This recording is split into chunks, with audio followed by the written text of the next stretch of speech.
There was one day when my brother made fun of the shorts I was wearing because they were just plain black shorts. I guess that's not cool enough for him. So for my birthday that year, he got me a whole outfit of Nike clothes. And from then on, I never stopped wearing the brand Nike. Nike is a popular brand that is expanding because of its products selling all around the world. Today, we will first talk about the history of Nike, then discuss about the company today, and finally explain the products that Nike develops. There were a lot of events that took place in the history of Nike, the history of the Nike company. It all started back in the 1950s when Bill Bowerman and Phil Knight met each other. Knight went to the University of Stanford and had an interest in manufacturing and marketing of running shoes. He eventually started a Japanese shoe brand named Tyler. Knight then met Bill Bowerman and he thought he would sell some of his shoes to him. Instead of investing in his shoes, Bowerman was more interested in becoming his own business partner.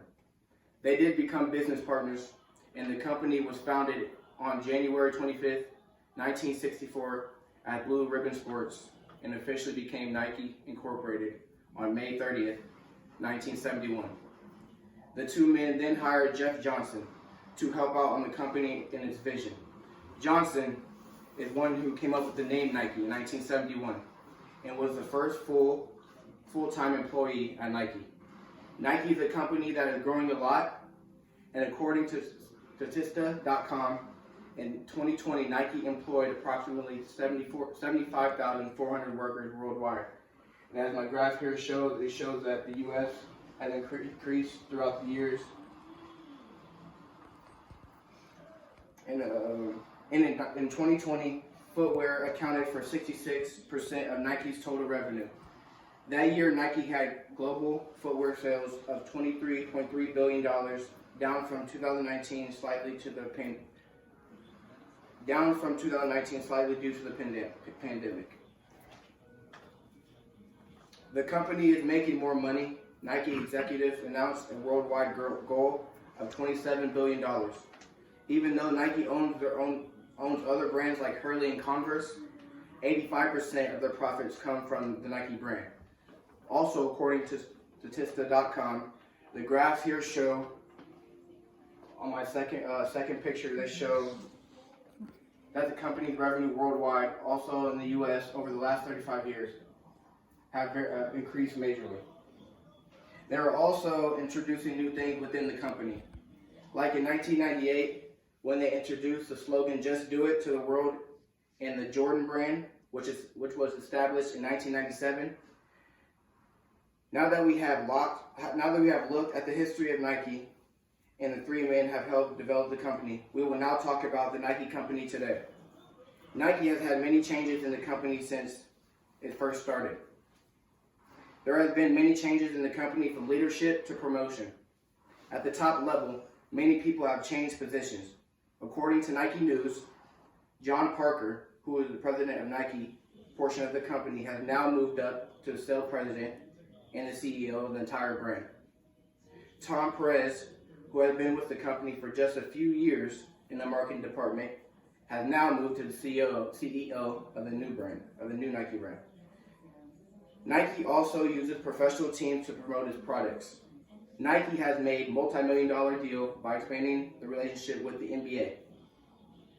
Since the involvement of the NBA to promote its name, Nike has used NBA stars in uniforms for many of their commercials worldwide. Nike has made changes by increasing their involvement in communities and outreach. They have continued to build many Nike Towns, which are large retail stores in many major cities around the world. Also, Nike has begun to sponsor a 4-year program that operates camps for poor children in Africa.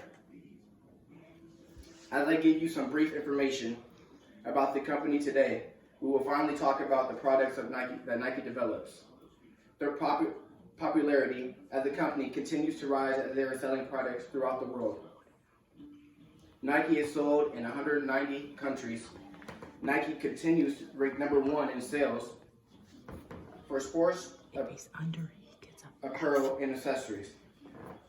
And it shows also my third graph up here at the top that throughout the years, Nike has begun to increase, and it has a timeline and graph that shows you here as well.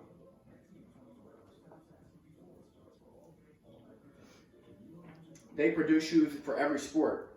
Nike also is making more deals in business. In 2012, Nike became an NFL sponsor after releasing the Shox footwear, and has made a multi-year deal with the NBA.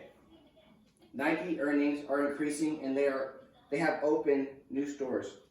In 2001, they opened the first Goddess store selling only women's products. In the 1990s, they opened Nike Town, a store with basketball courts, theaters, and aquariums inside. Today, we talked about the history of Nike. We discussed Nike today, and finally explained the product Nike produces. As you can see, it takes a lot of hard work to become successful, as these three men proved. To be successful, as the slogan says, just do it.